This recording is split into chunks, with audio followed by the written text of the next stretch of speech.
props, and futures for tonight's action. Bettor Sports Betting wants to know what picks you're playing tonight. Tell us in the live chat on YouTube, Twitter, and the Bettor Sports Network app. This is Bettor Sports Betting with Fantasy Alarm's Dan Servodidio. What's going on, everyone? Welcome back in here to the Bettor Sports Betting Show on Bettor Sports Network and Fantasy Alarm. Got James Grande in with me on this Tuesday. We got a full baseball slate, every team in action tonight. Not like last night's short slate, but we got a full slate to break down tonight. What's up, James? What's going on? Happy Tuesday. Yeah, 30 teams in Major League Baseball and 30 teams taking the main stage at 7:05 Eastern or later. So I feel like the Tuesday slates have been, they're large. Like Tuesday is like baseball's best and biggest day, but all 15 teams in action in the evening is nice and perfect for the show. So Bart Scott can't wait. I think I probably say that every Thursday, but I'll bring it to the Tuesday show now here, Servo. We'll take it. I always like that quote. It's one of my favorite gifts and quotes, whatever.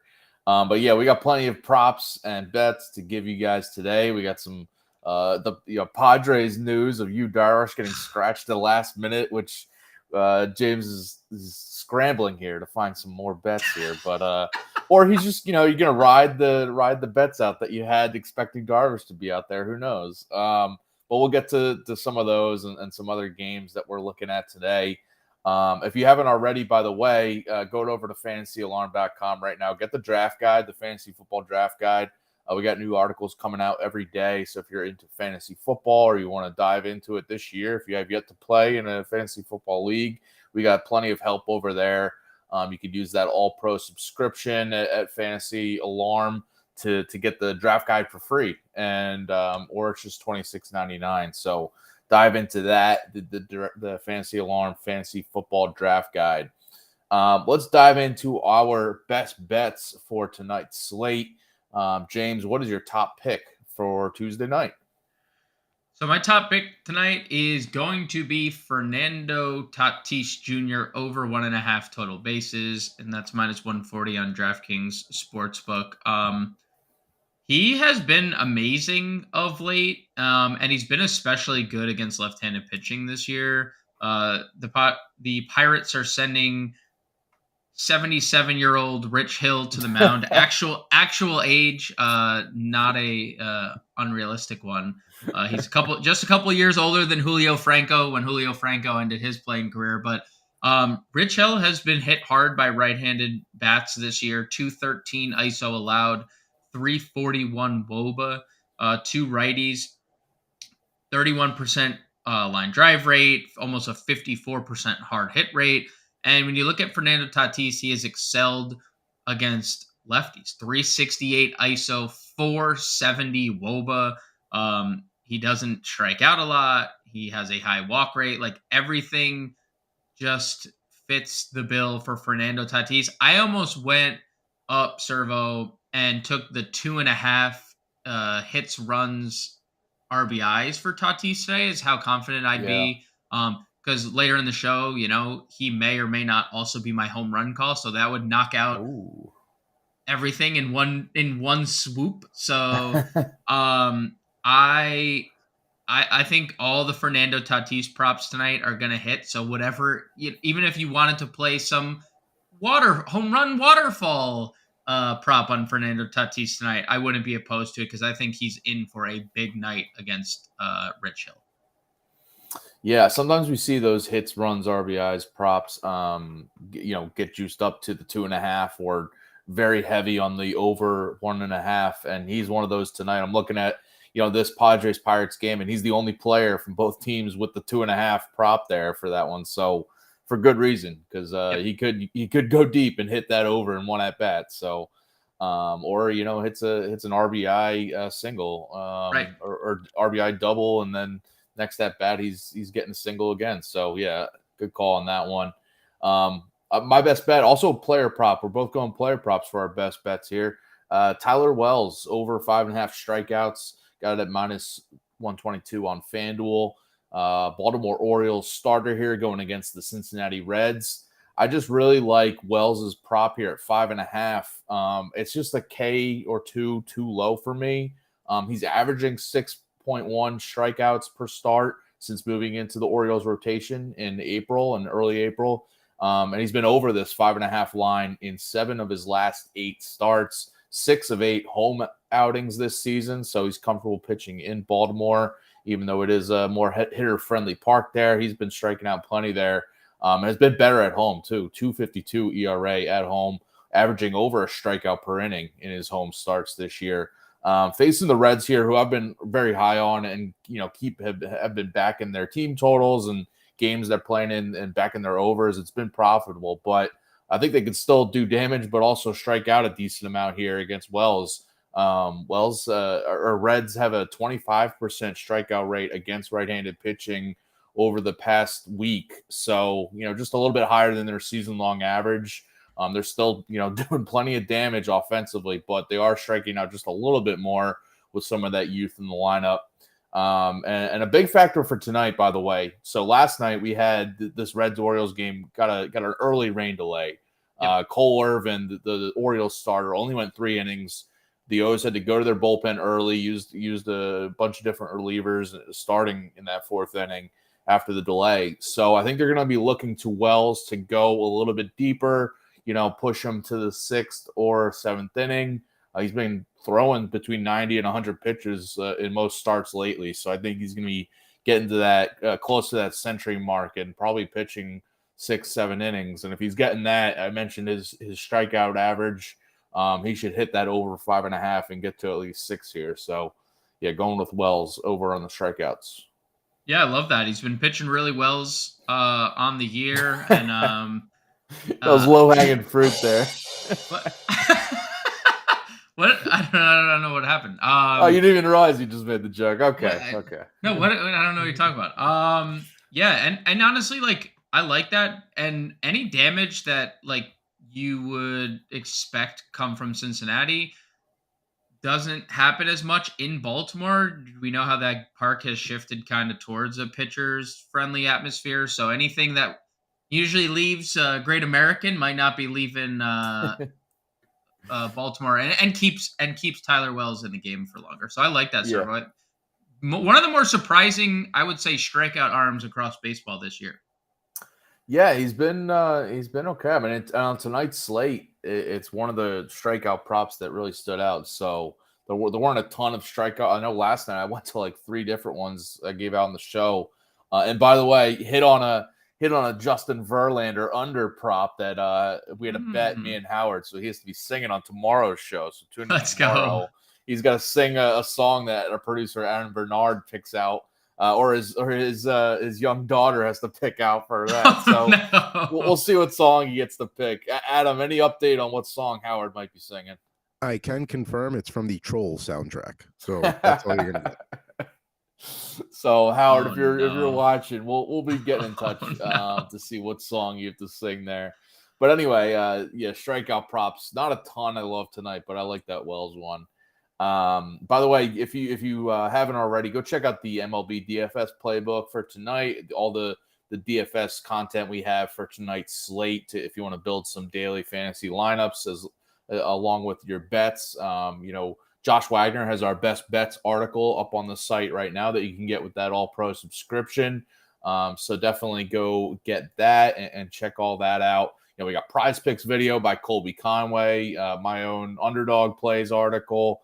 Tons of content we got coming up and every day for daily fantasy baseball. But that's just in addition to what we got here. And after us, I mean, James Grande is back on the DFS show. I've been filling in for him, but he's back tonight with Colby, right? He's with you tonight. Yep. So Colby, yep. Yeah, so you guys will be breaking down the slate there. Let's continue talking some betting picks. Give us another one you got tonight for here Tuesday night.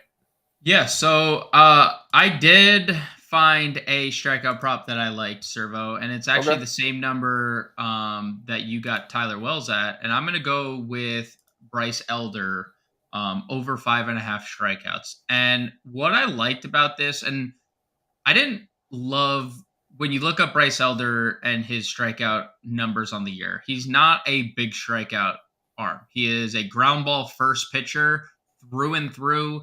Nobody hits it in the air against this guy. But we have kind of seen an increase of strikeouts lately from Bryce Elder. And where I think that plays perfectly into today is that he's going up against the Twins. And as we've known and as we've gotten deeper into the year and stats are really just playing out as, they're going to play out unless teams make moves, get call-ups, so on and so forth. As currently constructed, nobody strikes out more than Minnesota. And it's only gotten worse. They lead baseball in strikeout rate on the year, over 27% against right-handed pitching. In the month of June, it's at 29%. So, things are only getting worse for them as guys have gotten healthier or have gotten injured. Because, no, the Twins have, what's the Simpsons meme where the guy just walks in the door and then right back out? Where he puts his hat on the hanger, walks in, then just circles back. That's literally been the Twins lineup. Jorge Polanco in and out. Byron Buxton in and out. Kirilloff didn't start the year. Rice Lewis did. It's just been it's crazy. It almost looks like the Rays rotation at this point. Right. As Adam says, Grandpa Simpson, when he sees Bart is working the door at his local burlesque house. Yeah. So things are just not getting better for Minnesota in the strikeout department. So I really like this strikeout prop. It's even money, -115 on the over, -115 on the under over on DK Sportsbook. But again, Bryce Elder has seemingly had some games where the strikeouts have been on display, coming off 6 strikeouts in Philadelphia. Tough spot against Colorado. Only one against Washington, who we know doesn't strike out. But the run before that, 8 strikeouts against the Mets, 5 against Oakland, still hits the under here, but 6 against the Dodgers, 6 against Seattle. So 5 times in his last 8 starts, he's hit the over. And now he has the king of the strikeout here in Minnesota. So I like Bryce Elder 5.5, over 5.5. It was +110 open at DraftKings. I guess, the sports books or the bettors are with me now that it's moved to even money here.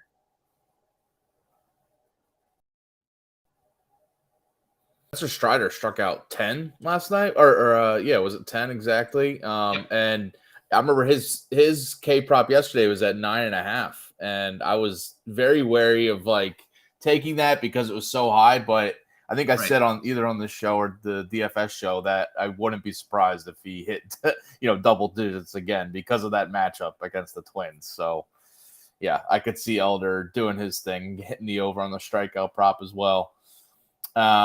All right, one of my picks I'll go with here. I'll go with the Jazz Chisholm hits, runs, RBIs. We got Jazz back tonight.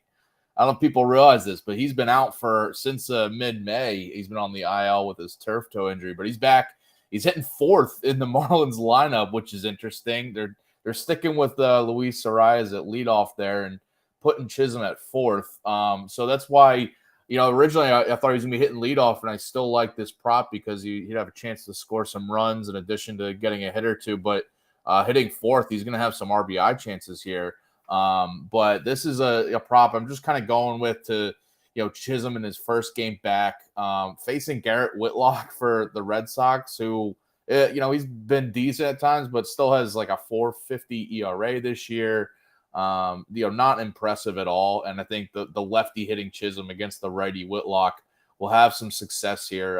In his rehab outings, he played 4 rehab games at AAA, by the way, and he went 3 for 12 with 4 walks, 3 RBIs, 2 runs scored.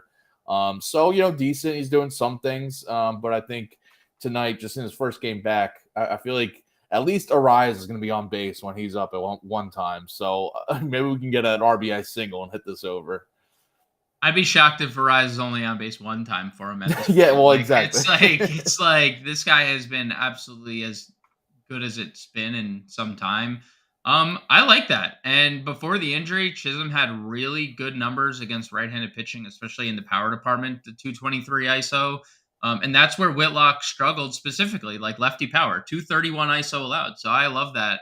And again, you don't even need it to be a power surge, that doesn't hurt, but it is a direct correlation between Whitlock struggling with lefty power and Jazz posing for a home run from the left side. So I'll I take like that that quite too. a bit. Yeah, I mean, I'll take 2 bunt singles, whatever. Yeah, right, right. All right, what else you got? All right, so I'm a little iffy. So you saw on the sheet I had Padres run line. So I'm gonna I'm gonna halt it for right now. But I was Okay. doing a little research, and Sandy Alcantara. So we'll stick with the same game, and we're gonna go with Jaron Duran over half a stolen base tonight. And Sandy Alcantara on the mound. We obviously know the struggles with Sandy. But maybe people don't know that he is allowed the fourth most stolen bases on the year. He's allowed 12 stolen bases on the year, only behind Noah Syndergaard, Patrick Corbin, Steven Matz. There's only 13 pitchers in baseball that have allowed double-digit stolen bases at this point. And Jaron Duran is back in the leadoff spot for Boston. And over his last 10 games, he has 6 stolen bases and he's hitting 340. So we're getting back to beginning of the season for Jaron Duran, which, he was hot out of the gate upon getting called up. He slowed down drastically. Boston kept moving him up and down the lineup, and they couldn't figure anything out with, where to slot him in. But he is a traditional leadoff hitter. He is a guy with a lot of speed as long as he gets on base. And that has been something that he's been able to do lately, and something that he could do here against Sandy Alcantara. Now, Sandy has struggled against lefties more than he has against righties this year. Duran isn't someone who walks a lot, but Sandy has walked a lot of lefties this year. If and when Jaron Duran gets on base with his 357 WOBA against right-handed pitching this year, whether it's walk or hit, he's going to run. We've seen it, across baseball just with the new rules, newish rules now that we're almost in July and like we should be adapted to this. People are just running more. It just is what it is. And now we're seeing Duran hit his stride as a base stealer. I like over half a stolen base for Jaron Duran. Really good plus money tonight, plus 190 over on DraftKings Sportsbook. Nice. Oh, and when you get a stolen base prop that's like below the plus 200 threshold, it's like, all right, the sports books are starting to catch on that this guy, he's entering that territory where, kind of like a Jake McCarthy of like, there's been some games where McCarthy's props are like plus 120 to get a stolen base. Dude, Story Ruiz, like minus 130. Oh my God. Dude, insane. Yeah, and Duran, it looks like, the way you mentioned, the way he's trending right now, he's been running a ton. So it looks like his odds might be going down, and this might be the nicest you can get it at plus 190. I like that. All right, going with the so our producer Aaron Bernard might be attending tonight's A's-Yankees game in Oakland today, and I'm going with the Athletics first 5 money line. So before Aaron Bernard probably leaves early from this game, or he might stay for the whole thing, but I'm hoping for a first 5 lead for the A's here. It's crazy that the overall this money line, the A's are like plus 115 against the Yankees. And I'm sure you know it all too well, James, but this Yankees offense is really struggling. And I'm worried about them on the road here against a solid pitcher and Paul Blackburn. Blackburn's been really good, since he's returned to that rotation this season. And I feel like this is like a prime candidate where who knows what the A's are going to do, but I could see them, looking to move Blackburn at the trade deadline. So like, if Blackburn's one of those guys where he's just on a bad team, but he's still going to be trying to pitch his best, he's gonna be pumping out these solid outings just like he has been. And he has a 4.21 ERA, which is not great, but his expected ERA is at 3.27, almost a full run lower. He's got a 3.00 FIP as well. I mentioned the Yankees just terrible against righties lately. 255 WOBA against right-handed pitching over the past 2 weeks. And the A's offense, not much better, but they are better than the Yankees lately, which is kind of saying something. So they get Johnny Burrito on the other side, who, he's got 4.89 ERA, 5.41 expected ERA this year. So I like the A's here, as, pretty, even money, minus 110 to be leading or to be winning after 5 there. So I'll take them. Oh boy, that's brutal. It's bad. You're spot on. It is it is good odds. There's not many A's pitchers I would back, but I Right. think like Blackburn's one of them right now. So I'll take the chance. Yeah, I mean, he was an all-star last year before he got hurt. Clearly, I think his first start was a little subpar, and then he's really written the ship since then. But Yankee, like you said, Yeah. in June alone, this is just versus every handedness. 195 team average is like 19 points lower than anyone else. 622 team OPS. Like, as you said, the list just goes on. The only thing that the Yankees could bite Paul Blackburn with is the power, because they do still have random spurts of power. Like, despite the struggles, they are still 10th in ISO. So like, they are still, the only thing they're doing is hitting the random home run. Yeah, they're either hitting homers or striking out, it seems. Yeah, so like, I like that. I mean, I don't like it from a personal standpoint, but I like it from a betting standpoint, because it's a great pitching environment too. So now you're putting a team that can't hit into a massive ballpark that doesn't allow you to hit well, like, unless you're at the top of your game. So as much as I don't like it, I mean, I like it. I don't like it, but I like it. So it's a good one. If I could bet on the prop of like how many fly ball outs Paul Blackburn could have tonight, I don't know what you'd set that prop out, but I feel like he'd have a ton tonight with the Yankees trying to hit homers and falling just short of the fences there in Oakland. I'm so sad. It makes me so sad, Servo. It makes me so sad. All right, you got any other picks you want to get to tonight? Yeah, I like the Cleveland Guardians quite a bit tonight. They are one of the teams that I am looking to place bets on, and I like their team total over 4.5 runs. Minus 135 on DraftKings, so decent number. But they take on Brady Singer, and I really like Brady Singer as a pitcher, and I think we saw what he could be last year, where he had an amazing breakout season. He had a very high strikeout rate. It looked like he was poised to ascend to new levels this year. Things have just fallen apart for him, and he has not looked good at all. He's allowing a lot of power. The strikeouts are way down. Like, we're talking like he is subpar at striking people out after being borderline elite at doing so just a year ago. But left-handed pitching or left-handed bats have given him fits this year. 231 ISO, 382 WOBA allowed.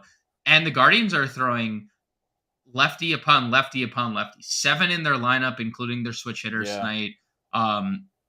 Obviously in the middle of that, Jose Ramirez and Josh Naylor, 2 of the league's most productive players this year, which is surprising that I included Josh Naylor, but he is 5th in baseball in RBIs, and I think that's a good trivia question for who are the top 5 players in baseball. You would probably get maybe one person out of like 100 to say Josh Naylor, but here we are on June 27th, and he has 57 RBIs. So I really like the Guardians and the lineup that they have. And truthfully, like, for as much as we picked on the Guardians with pitcher props early in the year and unders earlier in the year, it's been a different offense over this last month. They're top 10 in OPS and top 10 in WOBA overall. So I'm going to go with the Guardians over 4.5. I think this could be a big output. Their implied team total tonight across some platforms is 5. That's all I need. All we need is 5. They set the number at 4.5 on DraftKings Sportsbook, and I think that's low. Give me over 4.5 runs for the Cleveland Guardians tonight. Yeah, I can dig that. The game total for that one is at 9. And the Guardians are favored on the road there in Kansas City, minus 140 on the money line. So if you're kind of doing the math there, they should get to that 5, whereas the Royals might not do as much to that over. So yeah, if there's any side of that one, I definitely like the Guardians side rather than Kansas City. All right, another one I got here. The Angels in the first 5 innings on the run line to be leading after 5. To cover that, it's basically, it's Shohei Ohtani going against Michael Kopech. So I'm just backing Ohtani here in large part because he's been just pretty dominant at home this year. 2.47 ERA in his 8 home starts. He just struck out 12 over 7 innings of 1 run ball against the Dodgers his last time out at home. So he's just rolling right now, and he's been on fire at the plate, and I think he carries it over to the mound here and does his thing there. And then the other side, it's Michael Kopech, I mentioned. He's got a 4.06 ERA, which is decent, but if you look at his expected ERA, it's at 5.03, a full run higher. His FIP is at 5.34, so worrisome there. And he's got an Angels offense that's been one of the top in the league against right-handed pitching over the past month. They're second only to the Braves in WOBA over the past month and the past 2 weeks. ISO too, second only to the Braves here. So I know that outburst in Colorado definitely might skew the numbers a little bit, but they've been pretty good, a lot better than they were at the beginning of the season lately. So I'll back them here against Kopech. Take the bullpens out of it because Ohtani on their side's got a White Sox offense that's bottom 5 in the league against right-handed pitching over the past month since the start of June. So I'll back Ohtani and the Angels here. Yeah, I like that because you just kind of hit it on the head. The White Sox, they just send so many righties to the plate. Like they don't have a lineup that you can mix and match because Benintendi and Sheets are like their only 2 lefties, and Sheets doesn't even play every day. So they are going to have a problem with Ohtani. The only thing Ohtani struggles with is lefty power, and Chicago does not have that. Like Benintendi is the least powerful baseball player I've ever seen. And is he going to hit a home run tonight because I said that? Maybe. There's a chance. Just speaking into existence. But you get past Luis Robert, you get past Eloy, you'll face them twice in the first 5 innings, and you're good. So, and we already know Ohtani's going to help himself out at the dish because, he's what has happened. It's unexplainable how good he is offensively. So, it's unreal. Yeah. So I fully agree. I love that. And you know what? The Angels are a team that walks a lot too. And Kopech has not had a lot. He is having a lot of issues throwing strikes of late. The Angels could literally just have an inning where they have the bat on their shoulders and score 3 runs, and you're like, oh, they didn't swing, but Michael Kopech just walked everybody in. If that happens in the first 5 innings, I'll take it. Yeah, no, it's going to. No, it's going to. It's going to. And then I got one more pick before we're going to get to some MLB futures talk because some interesting odds out there before we give some home run calls out as well to wrap up. But my last pick here, this is so we just had the Cubs and Cardinals play in London over the weekend. This is both of their first games back. They both had yesterday off, but this is both their first games back, both at home too. But I'm still fading both of them. This is the London fade here. I'm parlaying the Astros and the Phillies money lines together. They're both about -120, -125 on DraftKings. But if you parlay it together, it's a nice juicy +230 there. Basically, besides the London angle, the Astros have Framber Valdez on the mound here going against Jordan Montgomery. So I instantly feel better about the Astros side of things. The Astros have been, a top offense against left-handed pitching over the past month and over the past couple weeks. And on the other side, the Cardinals are one of the worst offenses against lefties right now. So, immediately I'm back in Valdez there. I feel good about that side.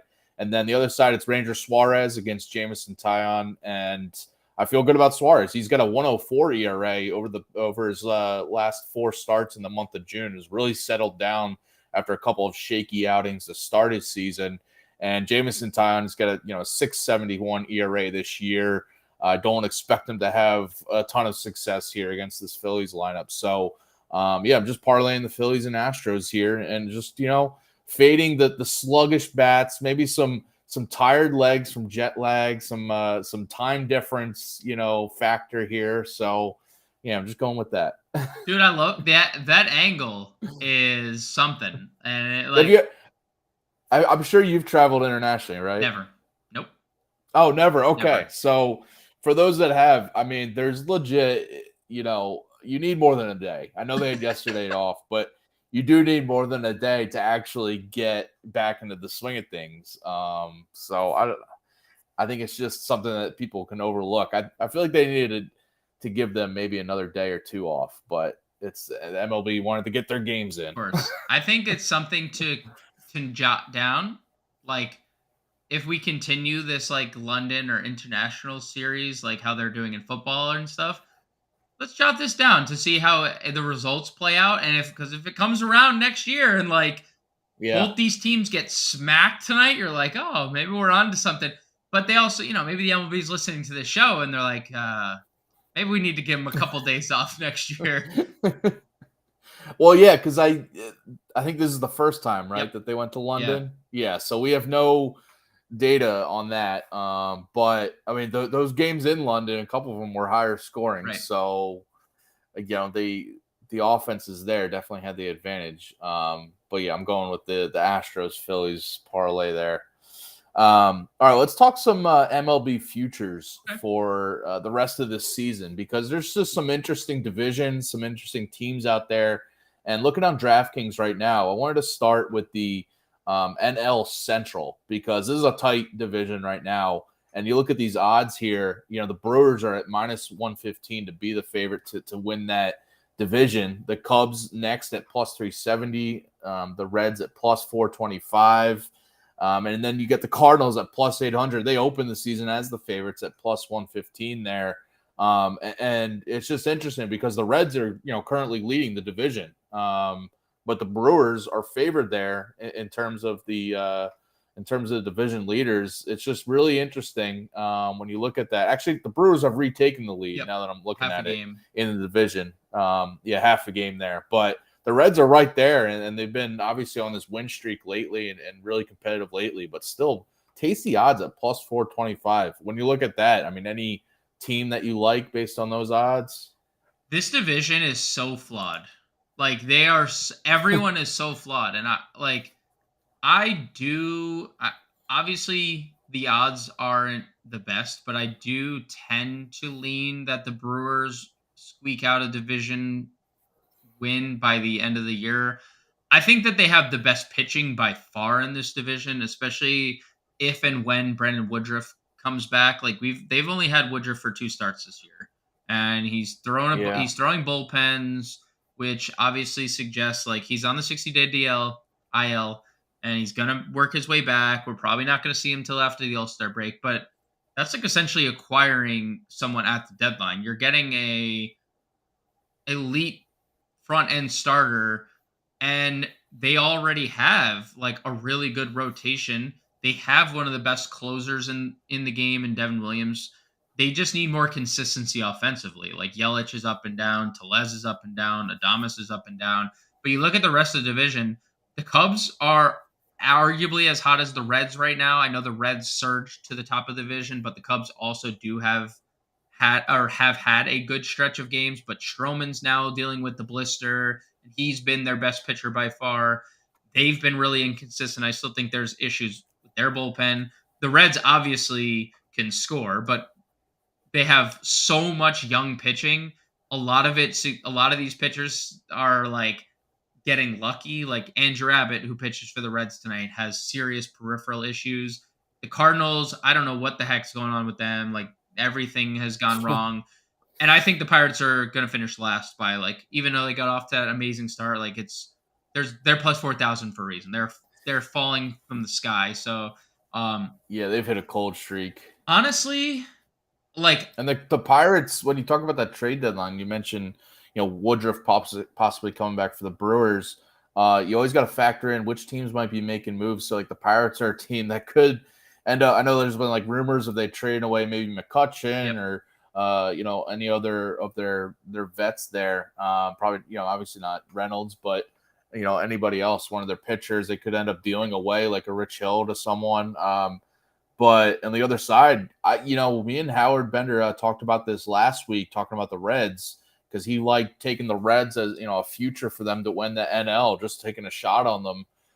They're a team that, now that they're in contention and a legit spot in a wild card or the division lead, they could be adding a couple pieces, right. Maybe a decent a number 2 or number 3 starter and really improve that pitching rotation. Even their offense is clicking, but you mentioned they've been getting by with some of their pitching that's been just kind of average or below average at times. So they could end up adding one of these pieces from, like a Paul Blackburn, we just mentioned with the A's. They could be ended up getting one of these guys.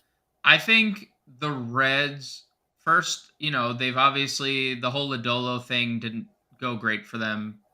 He didn't start off well before the injury, and he was, was pegged to be one of their top fledged starters. And Hunter Green has been pretty good, to be fair, especially in the strikeout department, like we expected, sub-4 ERA.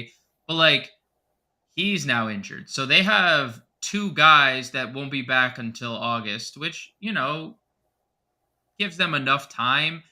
I think that if they are going to be in contention, I think it doesn't. I think Paul Blackburn is setting the bar too low, like, because you're gonna go into September and a rotation of like Green, Lodolo, Blackburn, and maybe Abbott doesn't move the needle as much as a Woodruff, Burns, Peralta would. If it's a 2-game lead against Milwaukee, that can switch on a dime. So I think if Cincinnati goes out and makes moves, and they can, like, they have a deep farm. We've seen they've sucked for a long time. They've had elite draft pick after elite draft pick after elite draft pick because of it. So like, it's not a farm issue, and obviously they have a good closer, Alexis Diaz, brother of Mets Diaz, Edwin Diaz, has been everything they could have hoped for, and like, they do have good pieces. But the one piece they're missing is front-end starting pitching, because they thought Hunter Green would be it, and he's been good, not great. And they thought Nick Lodolo would be it, and he was terrible before the injury. So I'm okay backing the Reds to win the division. I wouldn't go as far to back them as to win the NL. I would rather back someone like Arizona or San Francisco in like longer odd teams, which I guess, and we'll talk about shortly. But I think the Brewers right now, even though it's the worst bet to make for the money, I still think that they're the best. They have the best team in this division, unless the Cardinals somehow figure it out. Because we know, obviously, like, reigning NL MVP, Nolan Arenado's been like trajectory is the Hall of Fame. Like, why do they suck so bad? Why does their pitching suck so bad? Right? It's been a mess. So I'll take the Brewers minus 135 as my favorite team in this. Yeah, and you mentioned the odds there. That could be the lowest we get the Brewers if they start making a run here, and all of a sudden maybe the Cubs and Reds are losing a few more games. We could get the Brewers at the cheapest price, and maybe a couple weeks from now they're at closer to minus 200 to be the favorite there. Who knows? So look at that. By the way, in that division, just kind of looking through, the Cubs are the only team with a positive run differential at plus 32 on this season, which is wild. Every other team's at minus 16 or lower, which is crazy to see. All right, looking over at the NL West, you mentioned Arizona as a possible team you might bet on. Looking at their division odds for this NL West division, the Dodgers at minus 140 are the favorites right now, even though they are in third in the division right now. The Diamondbacks are leading the division right now, but are plus 330, and then the Giants at plus 350. The Padres opened the season at second best odds in that division behind the Dodgers, but they're down at plus 1,400 now. 9.5 games back of the division, and then the Rockies. I mean, if you want to throw away money, go bet on the Rockies at plus 70,000 there. All right, where are you looking here? You mentioned you might like Arizona. Yeah, so you're right. Like, it's funny how things are projected sometimes, where the teams in first and second have the second and third best odds in their own division right now. And like, I understand it, because when you think about the Arizona Diamondbacks, San Francisco Giants, Los Angeles Dodgers, who's going to be the team to spend at the deadline? It's going to be the Dodgers, right? Like, they're always the team that can spend. They're the team that can spend the most. They're the team willing to give up the most, because they have a franchise understanding, like, championship windows up and down. They fluctuate. Like you're in, then you're out. So if you have the talent, just go in, which is the Dodgers' motto every single year. So I understand somewhat as to why like they would be getting the respect that they did. But like Arizona has, if Ronald Acuna didn't exist, probably has the NL MVP right now in Corbin Carroll.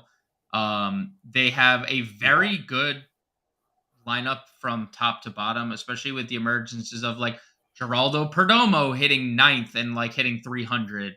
And they have good righties to lefty like balance as a fly just sneaks into my office and just torments me right now. Great television here. But like Christian Walker hits well from the right side, and Corbin Carroll and Pavin Smith hit well. Like very good discrepancy. They have a good front end of the rotation in Zach Gallen and Merrill Kelly, who's seemingly not slowing down whatsoever. Merrill Kelly just here to stay. Arizona one piece in their rotation away from having an elite 3-starter mix going into the postseason, which is what you need. So I really love Arizona. I'm not really surprised to see them. Oh my God, this fly is killing me. To see them leading the division with how things have played out for them offensively. And really the same thing can be said for the Giants. They did a lot of interesting things this offseason, like additions where they missed out on Aaron Judge. That was obviously their prized possession. But like they've really weathered the storm. Their rotation has been pretty good with Logan Webb and Alex Cobb at the front end. They've really implemented this opener strategy quite well, and it's got the best out of some guys like Sean Manaea and Alex Wood, who have struggled in the past. And then what they did offensively was great, getting Conforto for nothing after he took a year and a half off. Oh, by the way, Michael Conforto is like 25 to 30 home runs every year, still in his prime. I'd rather, like, those are two teams I'm willing to bet on. I love the Giants bullpen. I think Arizona has some questions in their bullpen. But you talk about the Dodgers, man. Who in their rotation, not named Clayton Kershaw, can we trust this year? Like, who has been Dustin May hurt? Tony Gonsolin peripherally looks like he's about to explode. Bobby Miller he's overperforming. Yeah, Bobby Miller, really young, 6 career games. Like, Dustin May hurt. Julio Urias was really bad and hurt. Like, why are we...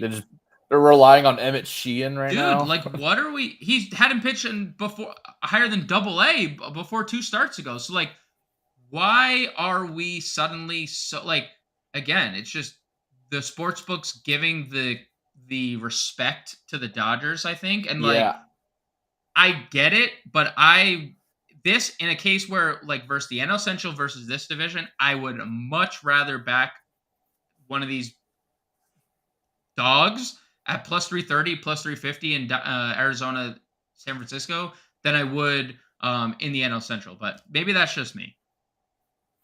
Yeah, I mean, I'm with you. I would rather bet on Arizona or the Giants there than the Dodgers.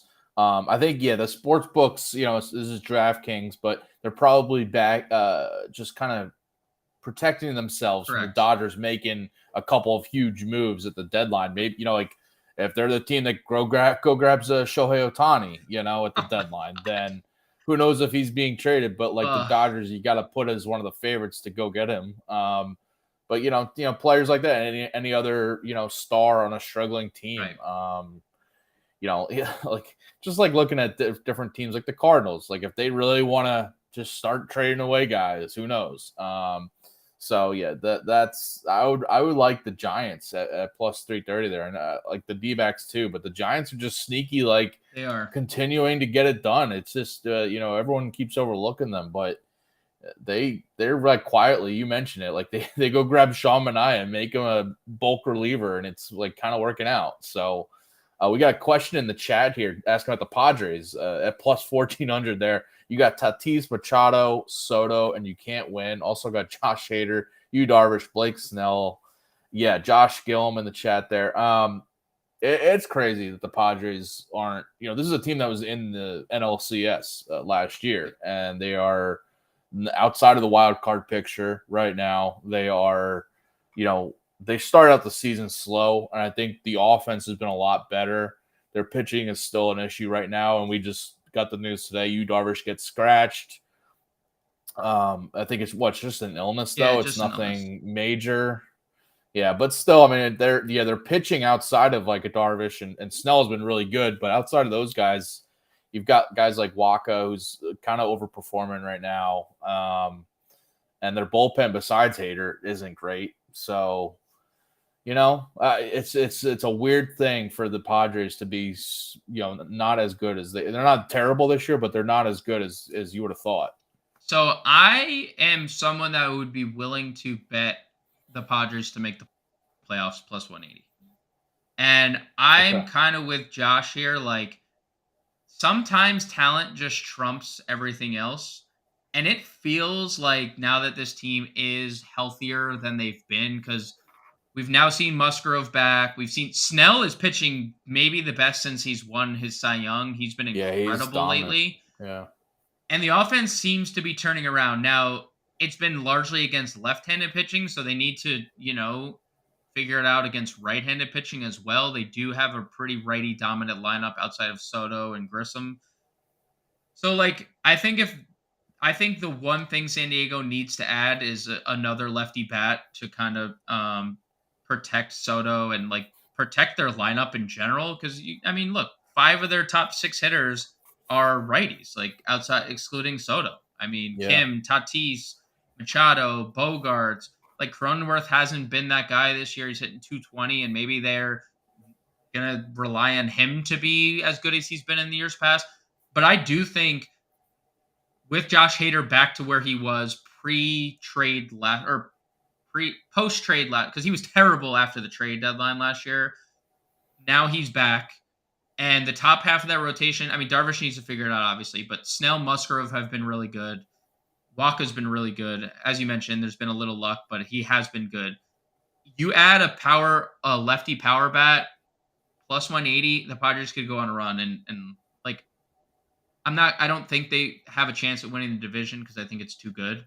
But I do think that they can make the playoffs, and even they would be Howard bet the Reds.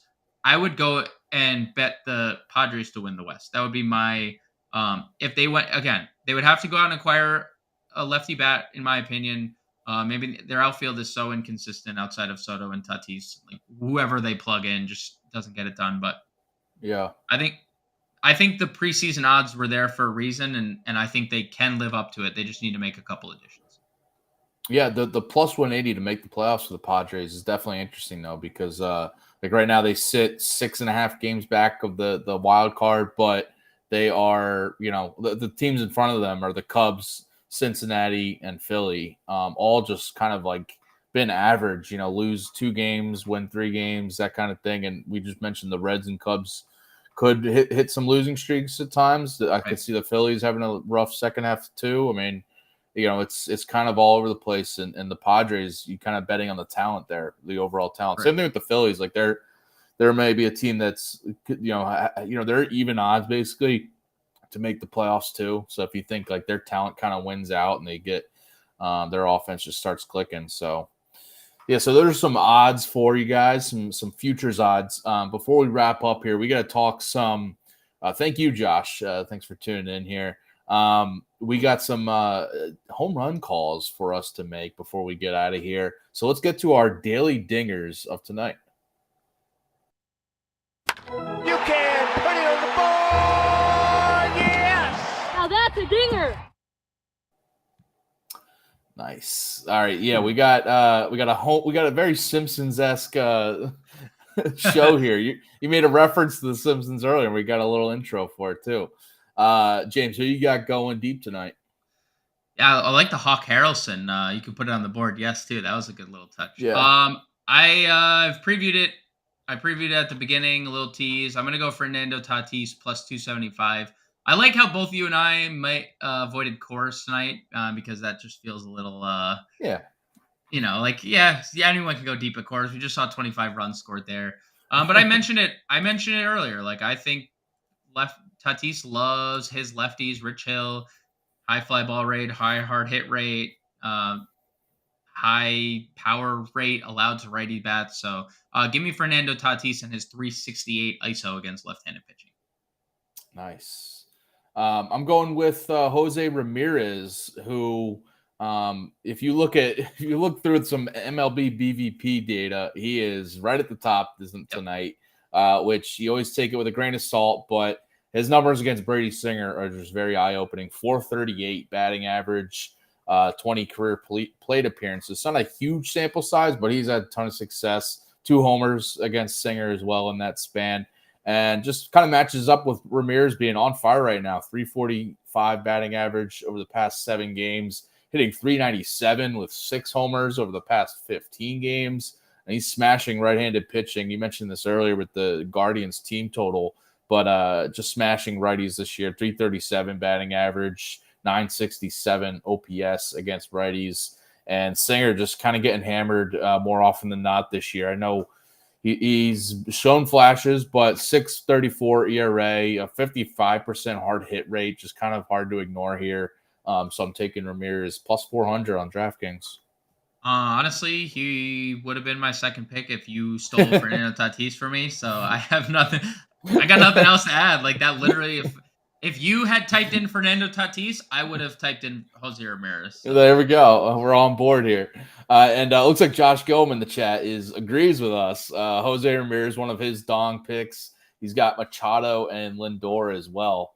Yeah, Machado, I could see him and Tatis. I could see them both going deep tonight. The Padres.